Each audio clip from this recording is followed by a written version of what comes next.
Assalamualaikum warahmatullahi wabarakatuh. Salam sejahtera untuk kita semua. Baik pada mata kuliah pendidikan jasmani sekolah dasar pertemuan kedua pada hari ini, yaitu hendaknya mahasiswa memahami setelah mempelajari mata kuliah Penjas SD, yaitu mengaplikasikan mata pelajaran PJOK dalam tematik terintegratif dan mengenalkan pengukuran jas bugar.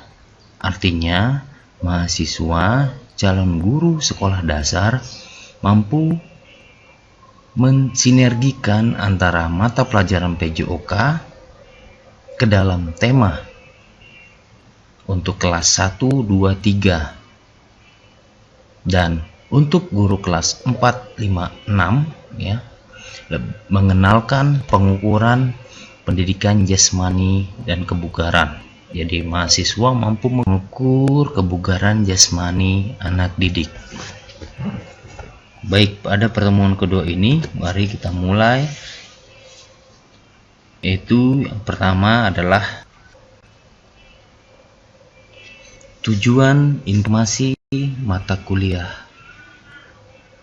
Penjas SD pada pertemuan kedua kali ini, yaitu mengetahui teori dasar tentang pendidikan jasmani dan pendidikan olahraga, mengetahui perbedaan antara pendidikan jasmani dan pendidikan olahraga, serta mengimplementasikan pelaksanaan pendidikan jasmani dan pendidikan olahraga. Kemudian kompetensi yang diharapkan pada mata kuliah pendidikan jasmani dan olahraga, yaitu yang pertama, mahasiswa mampu membedakan aktivitas fisik. Yang kedua, mahasiswa mampu mengidentifikasi karakteristik keterampilan peserta didik. Jadi di kompetensi yang diharapkan di sini aktivitas fisik dan keterampilan. Kompetensi dasar yang pertama adalah memahami tentang teori dasar pendidikan jasmani dan pendidikan olahraga oleh beberapa pendapat para ahli. Yang kedua, memahami perbedaan aktivitas pembelajaran pendidikan jasmani dan pendidikan olahraga. Yang ketiga adalah contoh pelaksanaan pembelajaran menyesuaikan keterampilan fisik peserta didik.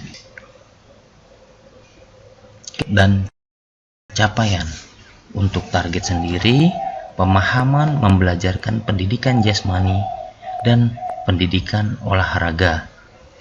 Untuk capaiannya sendiri adalah rangkuman hasil materi yang akan mahasiswa dapatkan dari hasil pemaparan oleh saya, dan kemudian dari bahan ajar yang sudah tersedia di blog saya, serta pengerjaan kuis yang melalui Kahoot dan app puzzle. Indikator pada pertemuan kedua ini yaitu terkait tentang materi pendapat ahli dalam ranah kognitif, psikomotorik, dan afektif, penciri khas pendidikan jasmani dan pendidikan olahraga, judul pelaksanaan pembelajaran yang bisa ditemukan dari beberapa sumber online maupun offline. Tujuan daripada kegiatan pada pertemuan kedua ini yaitu mahasiswa mampu menginterpretasikan beberapa pendapat para ahli yang saya akan sampaikan pada pertemuan hari ini, yaitu mengetahui apa saja temuan-temuan terkait tentang pendidikan jasmani dan pendidikan olahraga, kemudian mengemukakan pendapat tentang pendidikan jasmani secara luas, secara umum, dan secara khusus, mengemukakan pendapat tentang pendidikan olahraga baik secara umum maupun secara khusus, Kemudian bentuk implementasi yang akan kita bersama-sama diskusikan dari salah satu contoh yang akan saya sampaikan pada materi hari ini. Yang terakhir adalah Q&A, yaitu diskusi tanya jawab terkait materi yang sudah saya sampaikan. Masuk pada kegiatan pertama, yaitu beberapa pendapat ahli mengemukakan pendidikan jasmani dan pendidikan olahraga. Yang pertama di sini adalah dari Depdiknas tahun 2006 yang mendefinisikan bahwa bagian integral dari pendidikan jasmani secara keseluruhan yaitu bertujuan untuk mengembangkan aspek kesegaran jasmani, keterampilan gerak, keterampilan berpikir kritis, keterampilan sosial, penalaran, stabilitas emosional, tindakan moral, aspek pola hidup sehat, dan pengenalan lingkungan bersih.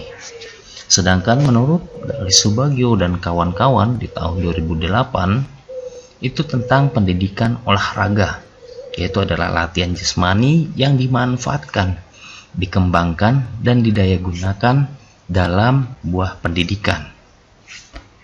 Di sini jelas ada dua pendapat ahli yang mengemukakan bahwasannya definisi daripada pendidikan jasmani itu sendiri beserta tujuannya, dan definisi daripada pendidikan olahraga beserta tujuan yang harus dituangkan ke dalam pendidikan.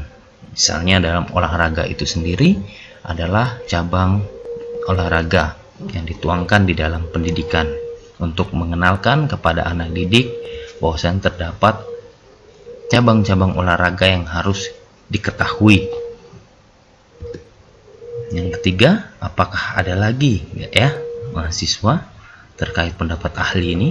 Silahkan dicari melalui media online maupun media offline dimanapun Anda dapatkan terkait tentang definisi, manfaat, serta tujuan daripada pendidikan jasmani dan pendidikan olahraga.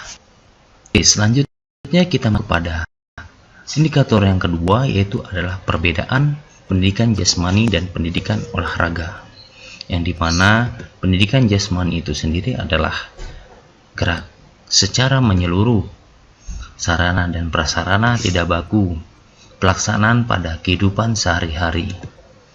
Sedangkan pendidikan olahraga itu sendiri geraknya lebih khusus, sarana dan prasarana berstandar, capaian teknik dasar. Jadi di sini bisa kita melihat ciri khas daripada pendidikan jasmani itu sendiri dan pendidikan olahraga. Untuk pendidikan jasmani itu gerak secara menyeluruh, yaitu bisa melalui permainan kecil, permainan besar, ataupun dari permainan-permainan tradisional di setiap provinsi yang dimiliki, ya. Misalnya di Kalimantan Utara ini sendiri, ya. Jadi ada bermain ajakan, seperti itu. Jadi tidak ada hal yang khusus, gerakan-gerakan yang khusus. Sedangkan daripada pendidikan olahraga itu sendiri ada tujuan yang dicapai, yaitu gerakan khusus itu sendiri, yaitu terkait tentang teknik dasar dari cabang olahraga yang sudah diajarkan kepada peserta didik. Dan yang kedua adalah sarana dan prasarananya tidak baku, jadi bisa dimodifikasi sesuai keinginan, ya, sesuai kondisi yang ada di sekolah. Sedangkan untuk pendidikan olahraga sendiri, sarana dan prasarananya berstandar, boleh dibuat menjadi mini, ya, misalnya lapangan sepak bola ukuran berstandarnya adalah 100 meter, kemudian bisa menjadikan mini menjadi 50 meter, tetapi tidak menurunkan daripada kualitas sarana dan prasarana yang berstandar. Dan yang ketiga adalah pelaksanaan pada kehidupan sehari-hari untuk pendidikan jasmani itu sendiri. Sedangkan pendidikan olahraga adalah capaian teknik dasar yang dimana harus sesuai gerakan keterampilannya itu sesuai daripada teknik dasar dari salah satu cabang olahraga yang diajarkan. Sedangkan untuk pendidikan jasmani hanya berstandar pada kesenangan belaka, yang dimana untuk melaksanakan aktivitas fisik dengan bersenang-senang, ya. Jadi pelaksanaannya juga pada contoh kehidupan sehari-hari peserta didik. Baik, untuk yang ketiga di sini adalah terkait pelaksanaan. Di sini saya mengambil salah satu skripsi yang ada di UNES Semarang yang terkait dengan judul pembelajaran passing dan kontrol melalui media permainan kucing-kucingan. Nah, untuk proses pelaksanaannya seperti ini ya. Permainan sepak bola kucing-kucingan dimainkan oleh 4 anak atau lebih yang bertujuan menstimulasi teknik dasar dan kemampuan berpikir kritis. Nah, jadi ada tujuan menstimulasi teknik dasar dan kemampuan berpikir kritis. Nah, di sini saya mengambil dari skripsi UNES Prodi PJOK 2013 Arif Hidayatullah. Cara bermain, 4 anak membuat lingkaran kecil.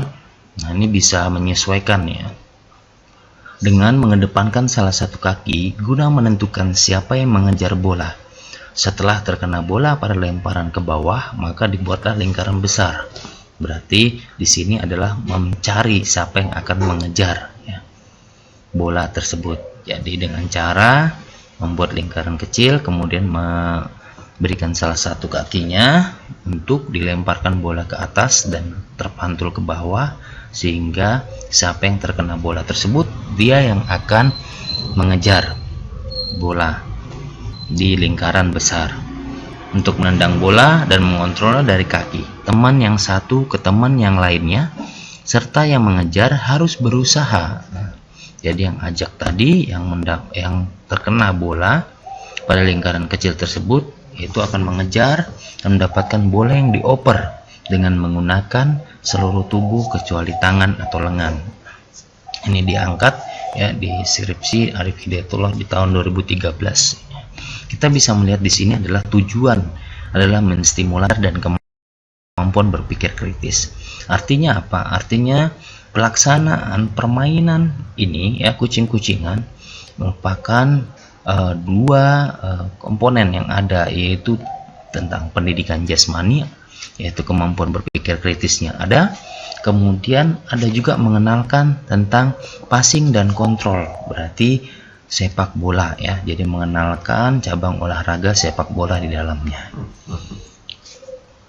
Kemudian selanjutnya di sini ya, ini adalah terkait tentang pelaksanaan. Kemudian setelah pemaparan selesai ya, di kita rekan-rekan mahasiswa, mari kita bermain Kahoot, kemudian tanya jawab, setelah itu pengerjaan kuis pertemuan kedua menggunakan Edpuzzle. Jadi untuk bermain Kahoot silahkan mahasiswa memasukkan PIN yang sudah saya berikan di sini ya. Jadi nanti saya akan menuliskan nama, lokal, dan nilai yang diperoleh oleh mahasiswa yang menjuarai dari Kahoot ini. Oke. Baik, sekian dan terima kasih. Ini tadi materi pertemuan kedua tentang konsep dasar pendidikan jasmani dan pendidikan olahraga. Semoga mahasiswa memahami ya. Dan saya perlu ingatkan sekali lagi untuk lebih mengasah kemampuan mahasiswa dalam memahami materi yang saya berikan, lebih banyak tertuang pada bahan ajar yang sudah saya berikan di blog saya ya, silahkan dikunjungi. Oke, sekian dan terima kasih. Assalamualaikum warahmatullahi wabarakatuh. Salam sejahtera untuk kita semua.